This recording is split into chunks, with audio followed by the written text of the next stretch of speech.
Welcome to our midweek Bible study. We are in Matthew chapter 7, verse 9, about to wrap up the Sermon on the Mount, and that's going to be quite the accomplishment. Then we'll leap into the stories of Jesus' life in the rest of Matthew.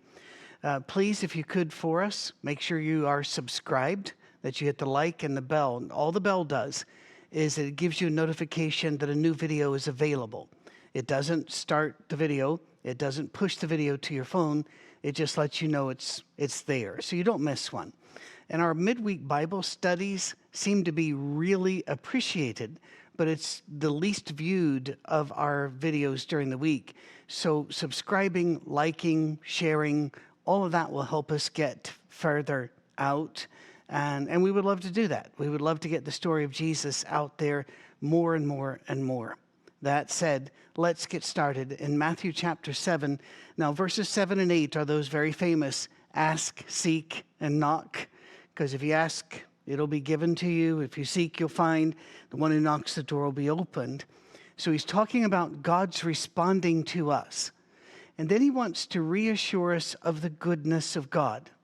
Now, goodness is a complicated subject, frankly. When we think of goodness, we generally think of niceness, and that means more of a grandparent than a father in heaven.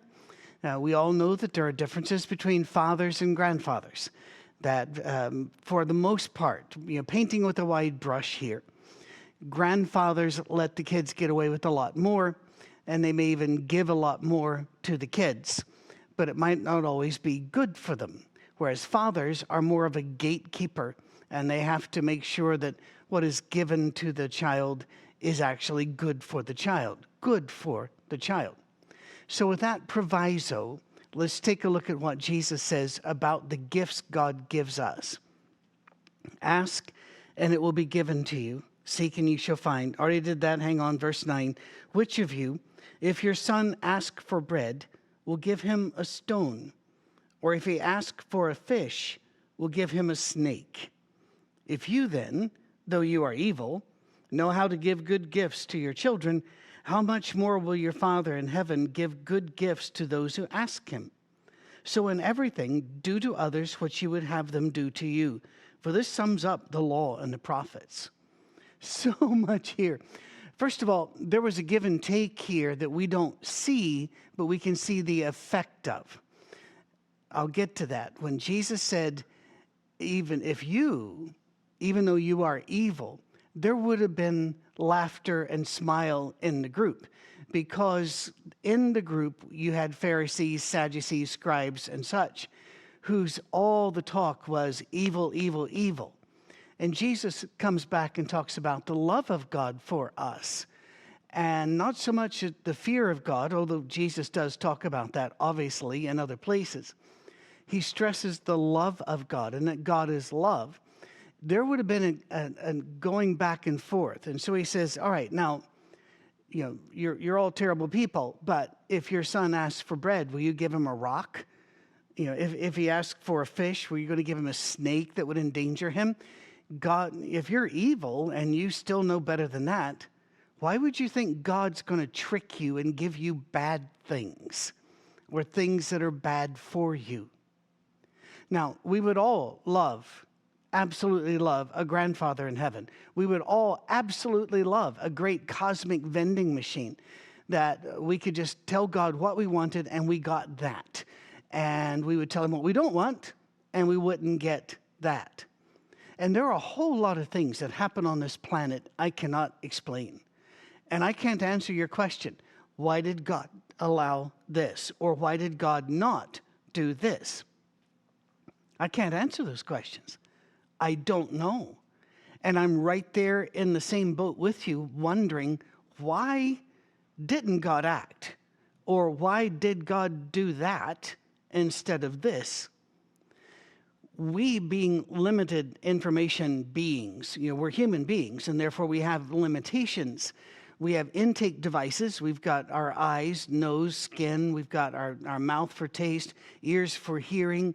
We're able to pick up information and process information, but our brains are not designed to know everything or to be able to see everything. For example, a bird, if you've got pet birds or you got birds in your yard, they see colors you can't see. They see and they hear sounds you can't hear. And their sense of time is different than yours. That's why they can fly through the woods and not run into a tree. Where if we tried to go that fast through the trees, we wouldn't. Our brains are designed to be perfectly suited for us to be human beings. But that doesn't mean we see what God sees. And that's very, very frustrating. And I'm not saying these things to you so that you just sit back and go, well, the tornado took our house, but I'm sure God's got a great plan there. I don't know what's going on when the tornado hits your house. I don't. I don't know why God didn't steer it around. I don't know why he didn't put the tornado out in the middle of somewhere that had no structure at all. I cannot answer those questions. What I can say is that we don't have all the information. And Jesus is asking us to trust God, that he will do the right thing. And let me tell you something. That's a lot to ask. It's a lot to ask from anybody. And he's asking it from everybody. So I'm aware of it. And if your faith struggles from time to time with some of these things, it's all right. God knows that. That's why he called his people Israel, those who struggle with God or those who wrestle with God. It's part of our upbringing. It's part of our learning. We know that this life is not all that there is and that something is beyond this life, and it's not standing on a cloud playing a harp.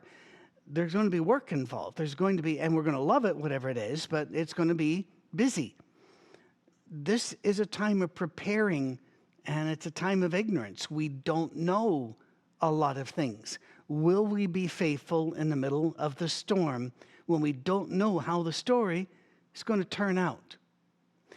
I like to read mysteries and thrillers. It's nice to take a break from reading nonfiction from time to time. And when you get a good author, you know, all right, this book's probably going to be pretty good. You like the characters. They're not reprehensible. They're identifiable. One thing I do is I go and see how many pages are in the book. And I do that. I don't read the last chapter. I've heard of people that do that. I don't really understand that. I just see how many pages are there. And then I go, all right, now I know the progression. I don't know how I kind of know how the story's going to turn out because it's a continuing character. They're not going to die. It's going to be, I don't know how it's all going to twist, but I know it's going to be resolved in the next 80 pages. By the way, I do that with nonfiction too. Maybe a book about the multiverse or a book about some aspect of physics or the like. I'll look at the page and then I'll, 2/3 of the way through or something, I'll think, they've only got this much time left to make their point. We don't know when the last page is. Not of our life, not of the lives of the people we love, or the lives of, the life of the planet. We don't know. And so we don't know where we are in the story. I've brought this up before, but there is this myth that the American soldiers, Marines, airmen, and Navy personnel who served in Vietnam came back more broken than any other army that went out. And that's just not true. The suicide rate, depression rate, and alcoholism rate of those in World War II was greater than the Vietnam veterans. Why? The best we can figure is this. Whenever somebody was sent to Vietnam, and we're not talking about the war, whether you approve of the war or not, any war or not, we're just talking about psychology here. When they were sent to Vietnam, they had a come home by. It was 12 months in country, 18 months in country, maybe 24 months in country, and that would be a tour. They'd be rotated out, and they may rotate back. But they knew there was a date, not a date certain, because when you're in the military, things move about. But you had the idea of when you were coming back.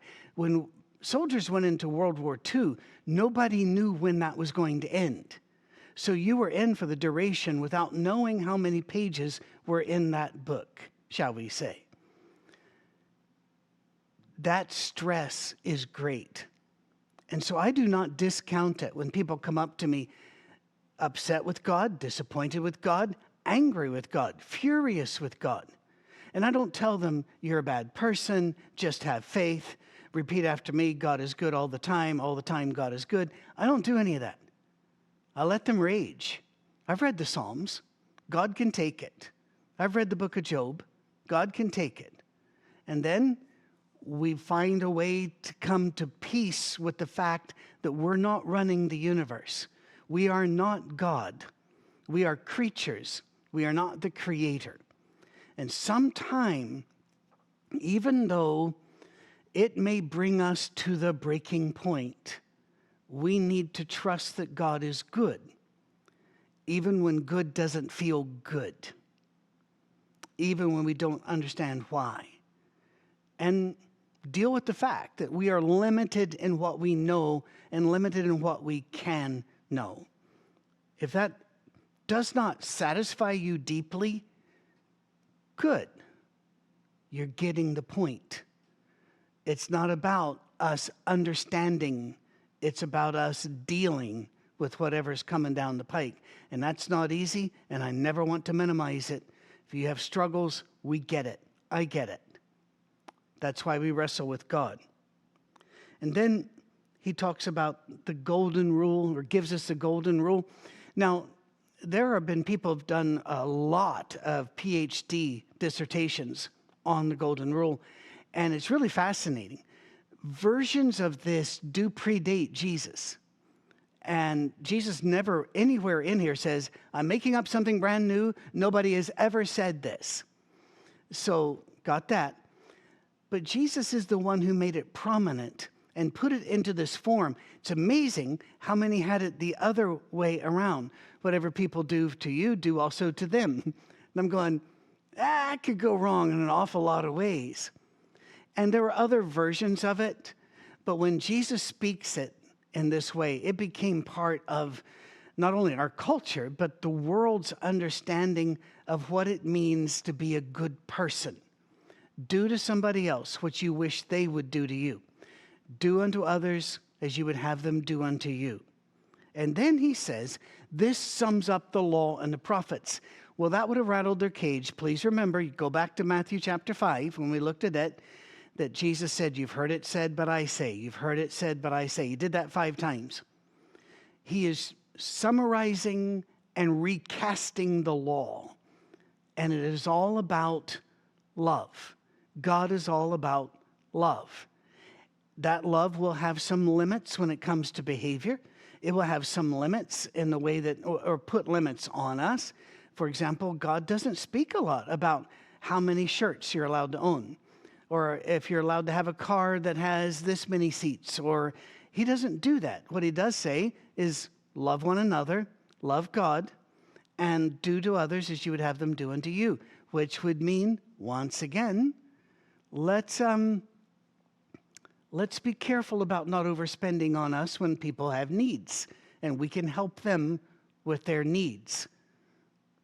It's all about love being the guardrails of every decision we make. Let's go. Enter, because this is going to be a big one. You ready? I hope you're sat down well and comfortable. Enter through the narrow gate, for wide is the gate and broad is the road that leads to destruction, and many enter through it. But small is the gate and narrow the road that leads to life, and only a few find it. Versions matter. We talk about this in our Monday morning messages back in May. When I was growing up, it said straight is the way, and straight was STRAIT, which, if you're not a native English speaker, it means a twisted road that goes around the obstacles. Well, the NIV and several of the modern versions have decided that that is just not understood. And so they punted, and they're saying small is the gate and narrow the road. They're just trying to get the concept across. What's the concept? Well, if you were to ask, 99% of Christians would respond that only a few people are going to heaven. Let's talk about that briefly, shall we?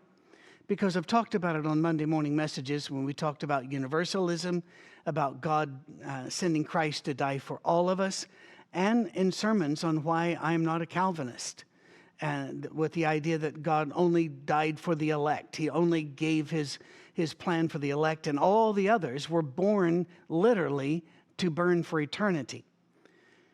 Here, let's just cut through. You ready to skip past 6 months of hard work here? You can listen to those, learn from those. But here's a clue. When God talks about the kingdom of heaven, when God talks about entering this joyful place, he's not always talking off-site. In fact, he's generally talking about here. Few will truly find the joy of the Lord here. More will not see it. They're going to be distracted by the easy road. They take the easy road. And the fact is, taking the easy road makes for crooked rivers, crooked trees, and crooked people. You need to take the hard road sometimes. I can remember at times being faced with a very difficult subject. And I might be 13 or 14, and I'm being introduced into realms of geometry or algebra or chemistry that it was just going to be a big challenge.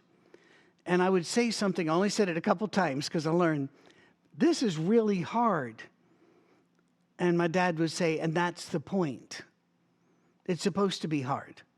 It's supposed to challenge you. You're supposed to have difficulty with this. And that's why we give people master's degrees, because they have mastered the subject. And we want to recognize that they have done that. But it doesn't help to master, wrestling a Kleenex to the floor. It has to be something hard. Being hard is the point. When we hit something hard, the temptation is always there to retreat. To say, well, that's not for me. I play guitar. I love guitar. It kind of centers me. It allows me to kind of be at peace whenever I'm at the end of a day or the like. Many people have come to me and said, oh, I want to play guitar. I would love to play guitar. I've tried to play guitar. And I know what's coming next. I've lost track of the so many people who have then said, but it hurt my fingers and I stopped. Well, that's the thing. You got to let it hurt your fingers, and then you got to keep going. Because if you keep going, it stops hurting your fingers. But if you stop, you will never be able to do the hard thing that you really want to do. And yeah, after you've done it for a while, it looks really easy. Frankly, it is kind of easy after you've done it for a while, but it's hard at first. It's the same thing with anything worthwhile. And establishing and living out the kingdom of heaven in our lives and around us on this planet is hard. At other times, it'll become instinctual. It'll become our go-to. Love will be our go-to response. It'll be like a reflex, like the old days when the doctor would hit your knee with a hammer and it kind of your leg would kind of flap a bit. I'm not sure what they were checking for back then. I think they were just having fun, but I don't know that anybody does that anymore except neurologists. But it'd be just a reflex. This happens, love response. Those people are the few. Those are the ones who found it. They've worked their way through all of the obstacles. But the point I'm really wanting to make to you right now is that these passages that were used to indicate that God had this incredible plan to create the universe, to bring his people upon it, his chosen people of God, then to bring Jesus, then to invite the Gentiles into the kingdom, and all of that only so he could save about 0.1% of all humankind, does not make earthly or heavenly sense. Makes a lot of sense if God's going to save all or most of us. But whenever you use passages like this to indicate that most people are going to, by far, the majority of people are going to be completely lost, and only a few people are going to make it. It seems to make this the least efficient plan ever launched.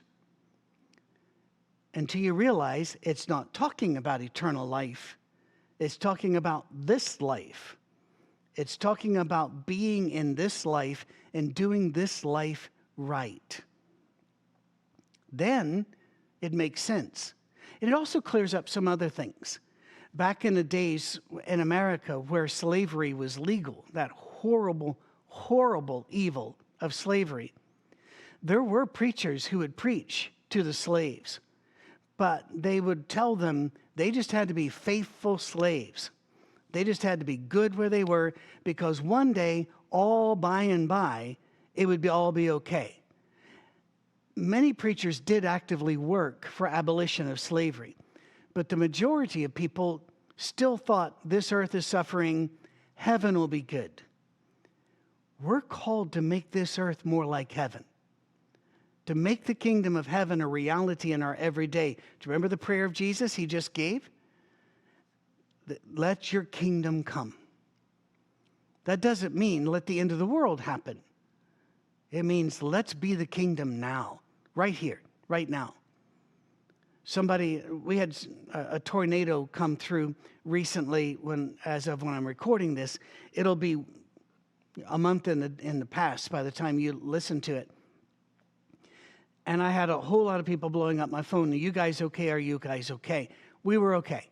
We were okay. We were missed by 7 or 8 miles. I'm not exactly sure, but it was around that. And we don't have a lot of reports right now about anybody else damaged, but we know that our safe harbor people were safe, those in this region. And I had people, asking, all right, are you okay? Are you scared? And I'm going, no, there's no fear. I wish there had not been a tornado, but this gives us an opportunity to love on our neighbors. Be the kingdom of heaven. See, now most people are going to see the storms, and they're going to be afraid of the storms. They're going to question the why of the storms, all legitimate, by the way.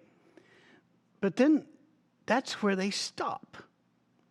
Some will donate, water or wood or even their own labor, which is all great, absolutely. But most will go on about their lives. If the kingdom of heaven is here, in your heart, your first thought is, this is an opportunity to love my neighbor. This is an opportunity to give. This is an opportunity to do without so that others may have. And few are going to take that path. God says doing that on this earth is finding the kingdom of heaven is worth it. Absolutely worth it. Even if it's not strictly required for you to be saved in the end, it's worth it. And it makes your Father happy. And who doesn't want to make God happy? We'll move on. He says, watch out for false prophets. They come to you in sheep's clothing, but inwardly they are ferocious wolves. By their fruit you will recognize them. Do people pick grapes from thorn bushes or figs from thistles? Likewise, every good tree bears good fruit, but a bad tree bears bad fruit. A good tree cannot bear bad fruit. A bad tree cannot bear good fruit. Every tree that does not bear good fruit is cut down and thrown into the fire. Thus, by their fruit, you will recognize them. Well, a lot of people try to use this to negate the first of chapter 7, judge not that you be not judged. No, he's saying God created you to see patterns. See patterns. For example, if you were to hear that a religious community that was kind of shadowy, people don't really know much about it, but had bought a bunch of property near you, and it's led by a guy who's teaching them secrets of life, and people are, you meet some of the members, and they have this kind of glassy-eyed, he has just shown me everything about myself. It's just, excuse me, the wonder of it all is just so beautiful. And, I gave him all my money, and now I used to be this, that, the other. Now I just sit at his feet and, I clean the house and such. And You already know where this is going. It's already going to go into sexual sin and assault. It's already going to go into the misuse of money, the abuse of power, the abuse of people. You already know, because that's what cults always do. They always go that way. Whether it's Jim Jones or whether it's any other, they always go that direction. What's the fruit of what they are doing? And then avoid doing that. Don't get hooked in with that person. There are people that go about claiming that they are from God, and they split families, and they split churches, and they create new problems, and all the time saying, well, I'm just speaking the truth from God, and that's your problem. No, you know something? If you leave a trail of destruction in your wake, there's something wrong here. I had a very good friend named David. I have several good friends named David now. They're none of these. This is back in West Virginia where I lived, and he was co-owner of a gun shop that I went to frequently and visited with people there and went to the shooting range because we did shooting competitions. Well, David one day looked at me and he grinned and he said, you going to congratulate me? And I said, why? And he said, I'm going to get married Friday. I went, oh, David. You see, this is going to be his third or fourth marriage. I'm not sure which one. And he said, what? And I said, wouldn't you just be better off if every 10 years you found a woman that hated you and you just bought her a house? You would be better off than this. And he's going, no, this lady was, I said, David, I don't know anybody you've married. I've never met one of them. But I will say this, I know one common denominator in all of this. So what have you done to make sure that it doesn't happen again? He didn't have much of an answer for it. I'm not trying to tell you that if you're on your third, fourth, or fifth marriage, that you are doomed and broken and you're an evil person. What I am saying is there comes a time where you have to say, there is a common denominator, and it is me. What am I doing wrong, and what can I do to correct it? Then you're all golden. We can, with God, every day is a restart. You can clean slate it and move forward. But it's the same with certain teachers and preachers. If they're always yelling and always mad and you're always bad, what kind of fruit is that producing? It's a fair question. By their fruit, you recognize them. Well, wait a minute. What if they claim to be doing great things for God? So glad you asked. Not everyone who says to me, Lord, Lord, will enter the kingdom of heaven. Once again, this is generally taught as they're not going to go to heaven. Totally different thing. Or they're not going to be saved. Totally different thing. They're not going to enter the place where God needs them to be on this planet. The only one who does the will of my Father is in heaven. Many will say to me on that day, this will be judgment day, Lord, Lord, did we not prophesy in your name? In your name drive out demons, and in your name perform many miracles? So yeah, they were able to do some really impressive stuff. Jesus didn't say so-called miracles. He said miracles. He said, then I will tell them plainly, I never knew you. Away from me, you evildoers. And once again, I would ask you to go to our Safe Harbor Church on YouTube. Look down and in the search box that searches just our channel and put in the word hell. And you'll see it's 4 or 6 Mondays in a row, we looked at the concept of hell. And then type in universalism, and a few will pop up. Have a listen to those.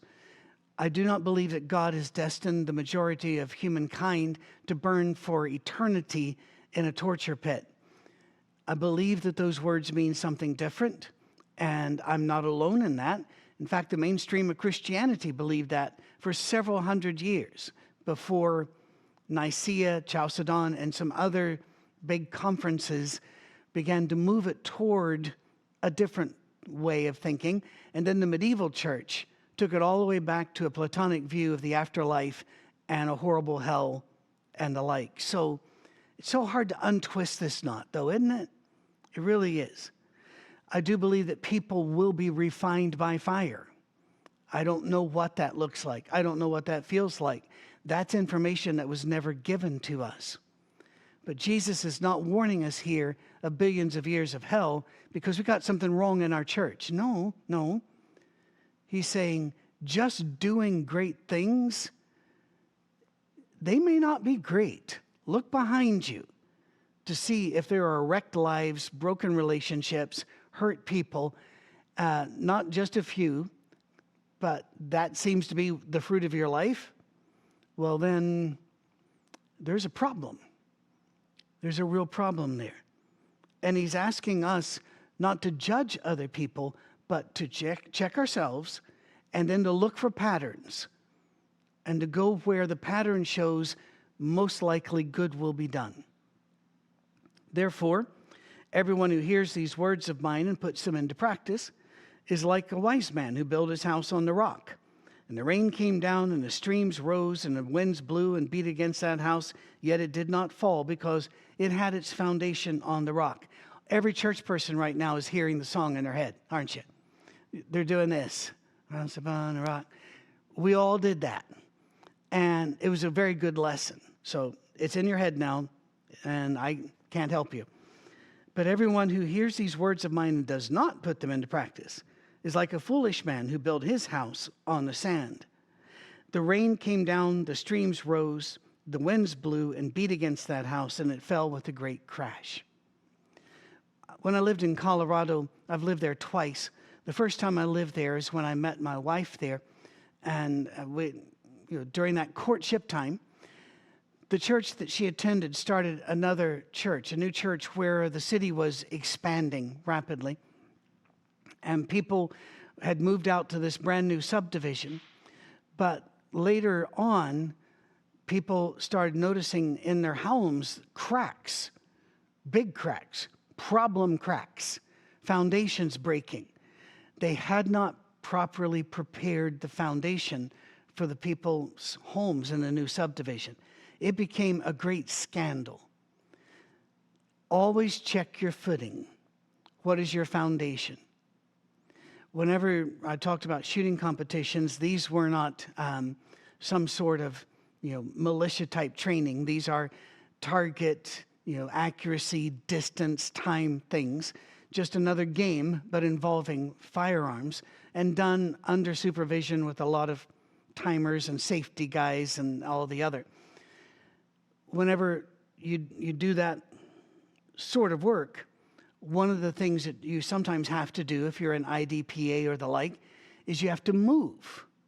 Shoot and move. Sometimes shoot while moving. And one of the things they train is your feet, your foundation, solid. Watch how you move. You don't cross your feet. You don't, as you're moving back and forth, how to keep a foundation. I'm told the same thing occurs in things like judo and jiu-jitsu. The same thing occurs in building a building and a life. What is your foundation? Here I'm going to get really technical, but then we're going to pick it up again next week, okay? Not technical, a little heartbreaking. A lot of my life is built around my grandkids. But every year, I'm going to have less in common with my grandkids. Now, they're still going to love me, and I'm absolutely going to adore them, but they're going to have less reason to run to my house because I don't have and do what they have and do. And then they're going to get married, and they're going to have kids, and they're going to be busy. So if my foundation in life is I play with my grandkids, that's going to be shaky. It can be absolutely one of the pillars of my life, and I'm proud to say it is. But the foundation has to be something which isn't going to move. Every marriage ends, either in death or divorce. So that can't be the foundation. What is your foundation? If your foundation is a nation, sorry, all nations fall eventually. Maybe not during your lifetime or your great-grandkids' lifetimes, but all nations fall. So there is only one foundation laid, and that is Jesus Christ. So, between now and next week, check your foundation. What are you standing on? Do you have something solid to stand on? We'll pick up that discussion next week. Thank you. God bless you.